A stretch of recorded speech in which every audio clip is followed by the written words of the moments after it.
Have you ever wondered, like, really wondered, who the supreme god is in Hinduism? Yeah.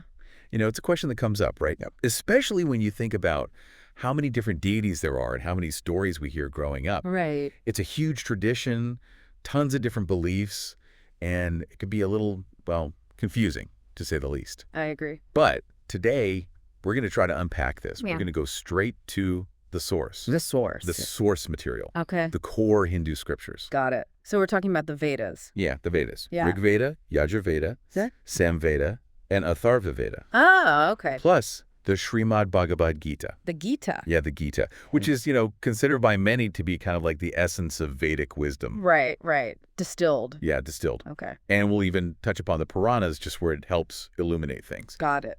So what we're going to try to do today is actually extract the qualities of the Supreme God. Like, what do these texts really say about this ultimate being? Interesting. Because I think what we're going to find is that it might actually challenge some of the common beliefs that people hold. Oh, that's interesting. Let's start with the Vedas. Okay, yeah. These incredibly ancient texts. Right. What do they actually tell us about who the Supreme God is?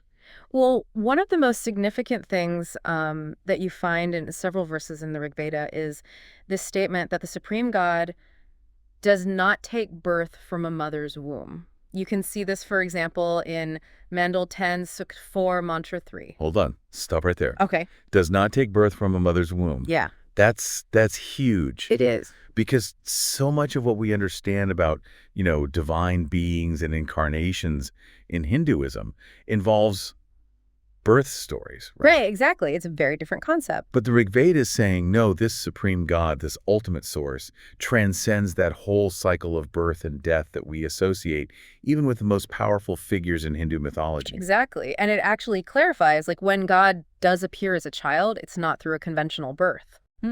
Mandal 9, Sukh 93, Mantra 2 suggests that his creation is through word power.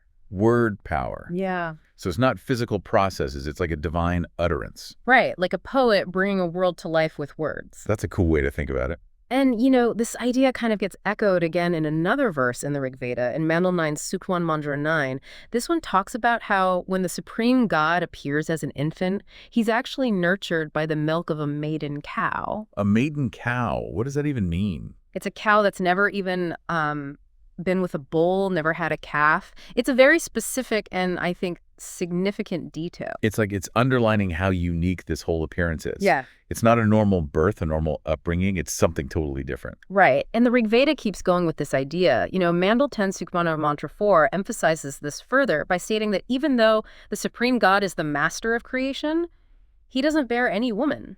It's really driving home this point about existing outside the realm of human procreation. Okay, so the Vedas are painting a very specific picture here.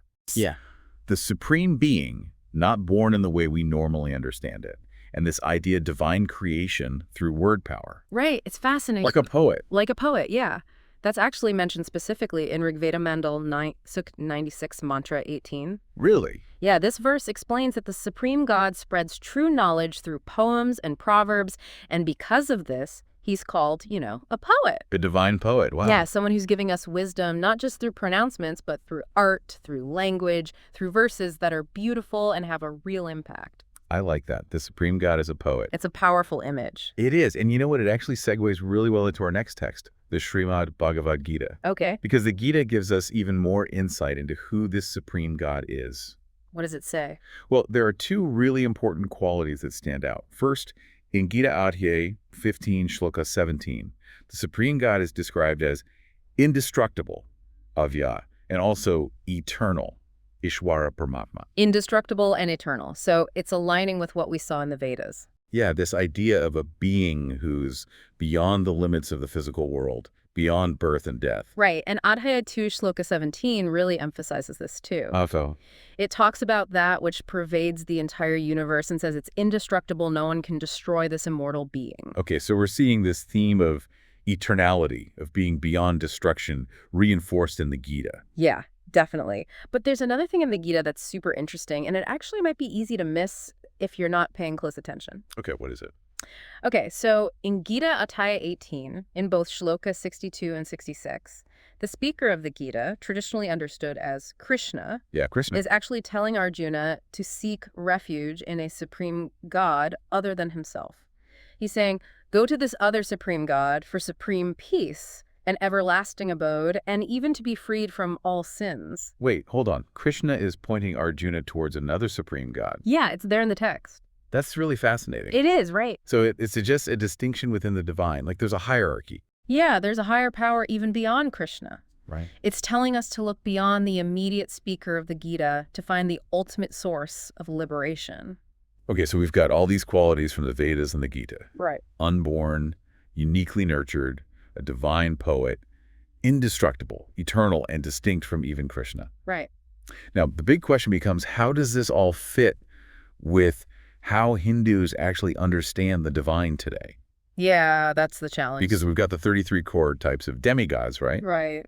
But it's important to remember those are more like high-ranking officials, ministers with specific duties, but not the supreme god themselves. Yeah, they're part of the administration, you could say, but not the ultimate source. And then we've got Lord Vishnu with his avatars like Rama and Krishna, and we've got Lord Shiva.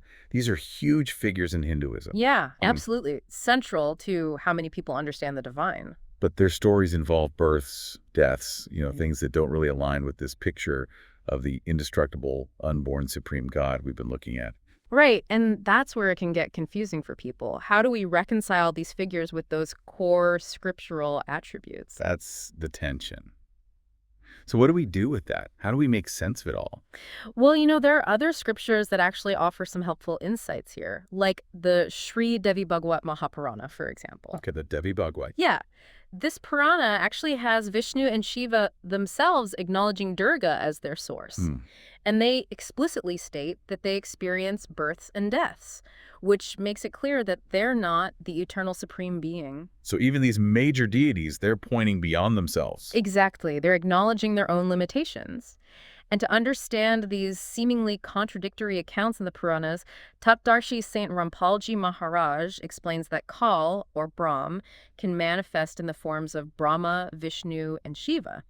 He's like this cosmic administrator who takes on different roles to manage the universe. So it's like different aspects of a single really powerful being. Yeah, and this helps us understand why sometimes in the Puranas one of them seems supreme. Oh, okay. Like, for instance, the Shiva Purana in the Vitishkor Sanhita mentions Kal, calling Brahma, Vishnu, Mahesh, and even Rudra his sons.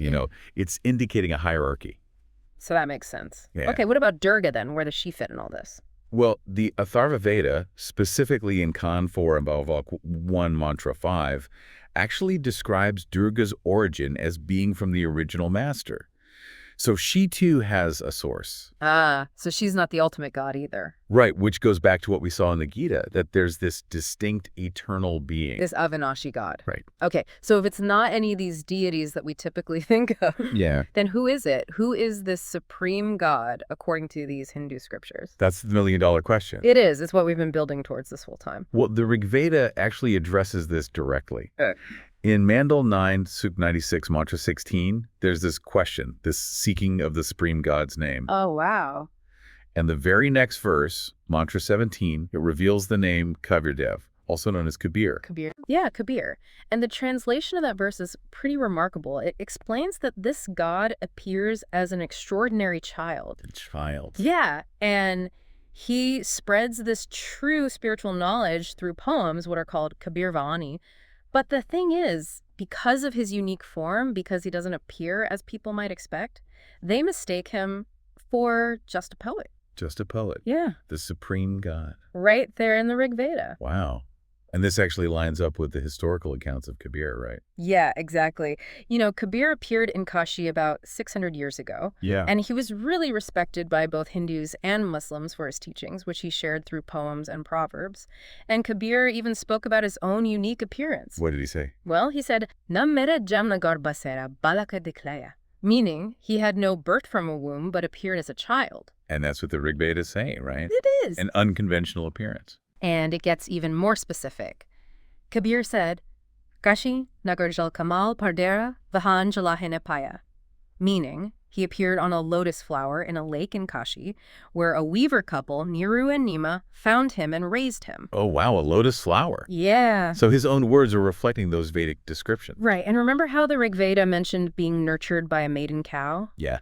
Well, there's this account that when the ancient Kabir wouldn't accept milk for 25 days, Shiva himself, inspired by Kabir, appeared as a saint and helped arrange for milk from a maiden cow to nourish the child. Wow. So these connections between the Vedic descriptions and Kabir's life are pretty striking. They are. Are there other references to Kabir as the supreme god in the Vedas? Oh, yeah. Like where? Well, in the Atharva Veda, for example, in Kand 4 Anuvak 1, Mantra 7, it specifically says that Kabir is the father of the universe who does not betray. And the Samveda, in Yatarchik Ota 12, Kand 3, Shloka 5, describes Kabir manifesting in order to share spiritual knowledge through his divine utterances, his Shabdavali. Even the Yajurveda in Adhya 5, Mantra 32 addresses Supreme God Kabir as the liberator and the giver of supreme peace. So his name and these attributes of the supreme God appear in multiple Vedic texts. That's amazing. So the Vedas are pointing towards Kabir. What about the Gita? Well, remember that verse we talked about, Gita Adhyaya 18 Shloka 66, where Krishna tells Arjuna to go to the refuge of that one unique, complete God to be free from all sins. Yeah. This is now understood to be referring to God Kabir. And then there's Gita Adhyaya 8 Shloka 22, which explains that this supreme God, Kabir, is attainable through undivided devotion. So it's suggesting that the ultimate focus should be on him, not on other deities, for true spiritual realization. That's huge. It is. So it's like we're seeing this thread running through all these texts, pointing towards Kabir as the supreme god. Yeah. Now, there's one more thing I want to touch on. Okay. The term Brahm or Brahman. Right. That comes up a lot in Hindu philosophy. It does. So where does Brahm fit into all of this? Well, the scriptures describe Brahm, or Kal, as the narrator of the Vedas and the Gita, and also the husband of Durga. But the Atharva Veda, in Kand 4 Anurvak 1, Mantra 3, states very clearly that Brahm actually originated from Brahmates. From Brahmates. Yeah. Which we've seen points to Kabir. Exactly. And Gita Adhyaya 10 Shlokas 2 and 3 also seem to suggest this same origin. So Brahm, as powerful as he is, the revealer of these important scriptures, Yeah. he's not the ultimate source himself. His origin is in Kabir. Wow. Okay, so to sum up, our deep dive today into the Vedas, the Gita, even the Puranas, is pointing us towards a very specific conclusion. That the supreme god in Hinduism, according to these texts, is actually God Kabir. His qualities, his actions, they line up with the descriptions of the ultimate reality that we've been looking at. Exactly. You know, I think if we had to pick some of the key takeaways for you listening today, Yeah. it would be remembering that, first, the supreme God doesn't have a conventional birth from a mother's womb. Right. He appears in a unique way. The Vedas even describe him being nurtured by a maiden cow. And as a divine poet spreading true knowledge. Yeah, and he's indestructible, eternal, and distinct from even the speaker of the Gita, Krishna. Right. And ultimately, his name, Kabir, appears right there in the Vedas. Right. It's pretty amazing when you think about it. It is. And we said this at the beginning, this information might challenge some of your beliefs. Yeah, for sure. But we really want to encourage you, go back, look at the scriptures for yourself. Yeah, take a hard look. And maybe, just maybe, reconsider what you thought you knew about the divine in Hinduism. So here's a final thought for you to ponder. What if these ancient texts, the Vedas, the Gita, the foundation of Hinduism, what if they're actually pointing towards this supreme being, Kabir, who might not be as prominent in how people worship today? What does that mean for your own spiritual journey? Yeah. For how you understand God? We really encourage you to explore this further. Yeah, keep digging. Go deeper into the scriptures, look at the teachings, and see what you find. Because it might just change everything. It might. So until next time, Keep seeking. keep seeking.